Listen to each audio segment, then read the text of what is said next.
organic molecules or organic chemistry. So people who are going in medical field, they have to take this class, and this is the class usually decides if they're gonna go into medical field or they're gonna change their major, because it's a really difficult class. We just have this topic for chapter 2. We're not gonna go in detail because this is not chemistry class. So we're just gonna mainly talk about organic molecules. That's important for organisms. That's where the name comes from, organic. And that's primarily carbon and hydrogen. On this photo, you can see it's a long chain, or it can be a ring structure.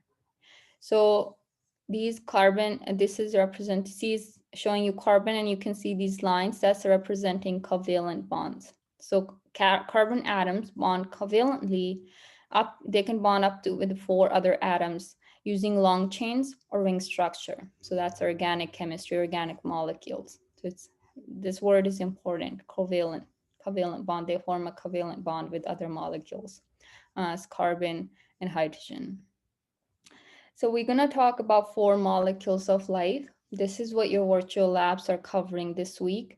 When you do your virtual labs, make sure you're kind of paying attention to what you're adding, what reagent. Maybe ask you to add, I don't know, Britt's reagent. So make sure you kind of know the name and make sure you understand the results. Maybe yellow is representing negative result, red is representing positive. So try to pay attention when you do virtual labs. It's going to go over sugars and starch, and that's what we're going to do right now.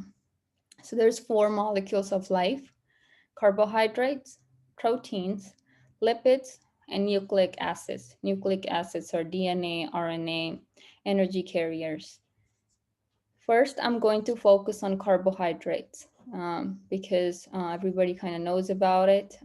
So let's talk about that. Before I actually do that, let me give you some definitions. First word we have is monomer. Mono means one. Monomer is a small molecule. When you put a lot of monomers together, it's going to give you a polymer. So if you have a necklace made of beads, one bead would be monomer, and the whole necklace is going to be polymer that's made of those beads. So those are 2 terms. Polymers are more complex. So those are long chains. In this photo, this is a glucose molecule. That's a monomer. If you put few glucose molecules together, that's a polymer that's gonna make starch. So that's an example. So monomer and then polymer.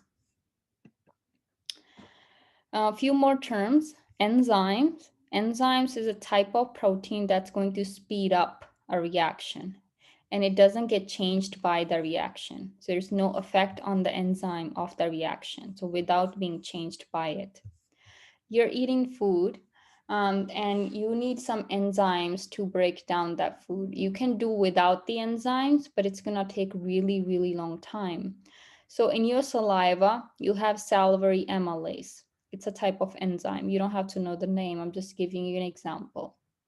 So when you eat food, that salivary amylase is going to break down starch in your food. So let's say this enzyme is salivary amylase and the substrate is starch. This substrate has to attach to the enzyme and the shape has to match, like lock and key. So they have to fit together. There is a separate enzyme for each type. For example, lactose enzyme is lactase. It's not gonna work with starch. It's only gonna work with lactose. So these has to fit together. So we said this enzyme is salivary amylase. This is starch. It's going to attach, and that's lock and key system attaches. Once it attaches, it's gonna break the substrate. You get the products. So it gets broken down. Once that's done, another starch molecule can come and attach to it because the enzyme doesn't get changed in this whole process. Does that make sense to you guys? Give me thumbs up if it makes sense. Or let Yes, me know ma'am. in the chat. Yes, okay. So if you maybe if you have a sandwich and you throw it up in the space, there's no bacteria there, there's no enzymes. It's gonna float around for a really, really long time before it gets broken down. So like I said, you can eat food, and if you don't have enzymes, it's gonna take a really long time for that food to get digested. So carbohydrates, I added this to the slide. So carbohydrates means sugar. So if you're taking notes, maybe write that down. Carbohydrates basically referring to sugar. If you buy a type of food and you read the nutrition label, it says maybe corn sugar, corn starch, natural sugars, this much. Or fructose this much, all those are just sugars. They're trying to say, oh, this, it has only this much of sugar, this type of sugar. I think it's all, they're just trying to sell the product. It's all sugars. So carbohydrates referring to sugars. Cells use carbohydrates for energy and structural material. In this photo, you can see glucose and fructose. So I'm gonna tell you a little bit about the structure here of organic molecules. So organic molecules that consist of carbon, C, hydrogen, H, and oxygen, they are in 1-to-1 ratio. What that means, if you look at this glucose, you're gonna have 6 carbons, that's 1 ratio.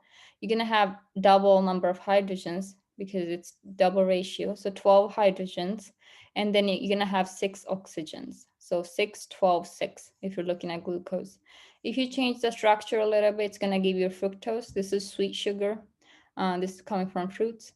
And this is same thing. Still gonna have 6 carbons, they just arranged differently, 12 hydrogens, and then 6 oxygen. So it's in 1-to-1 ratio for carbohydrates.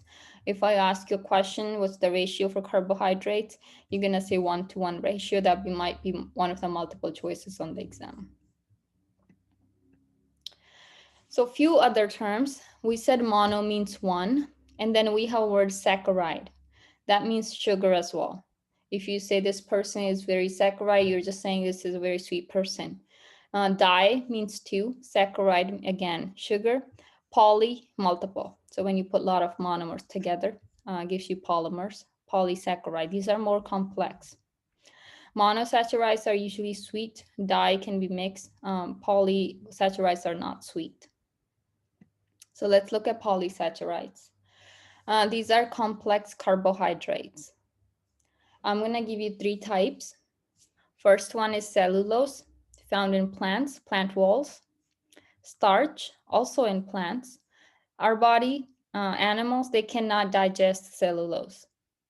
So if you're trying to lose weight and you start eating salad, one thing it's actually going to do, it's going to clear up your digestive system because you can't digest it.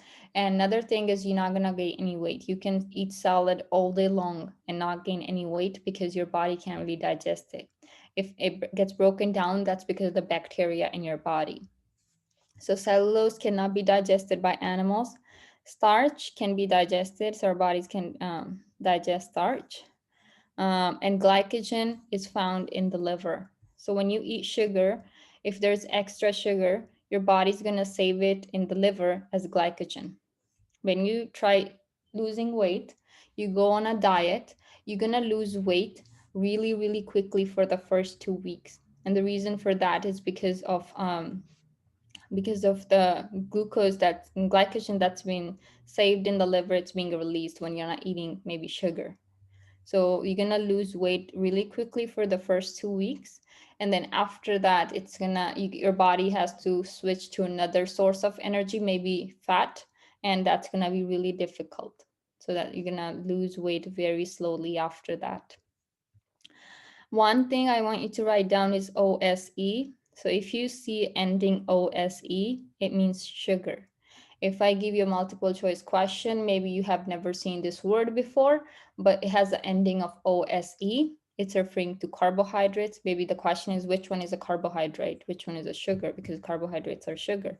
You're gonna pick maybe something that has ending of OSE. For example, cellulose or maltose, Lactose, lactose, maltose.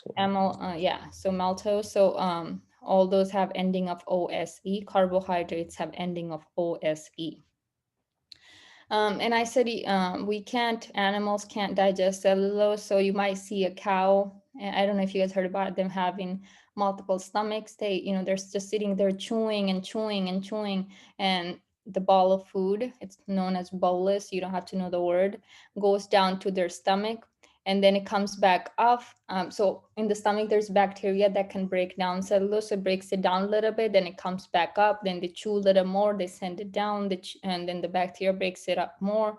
They send it back up, they chew it more. So that's because of the cellulose in the plant walls. They cannot digest it. Bacteria has to break it down. These are the structures of cellulose. That's what it looks like. Starch, and it has a ring structure, and then this is glycogen. You don't have to know the structures. This is just for just to show you guys. But these are complex carbohydrates. So I just covered carbohydrates. And next, I'm going to cover lipids, and then I'll cover proteins and then the nucleic acids. So I'm going to move on to lipids next.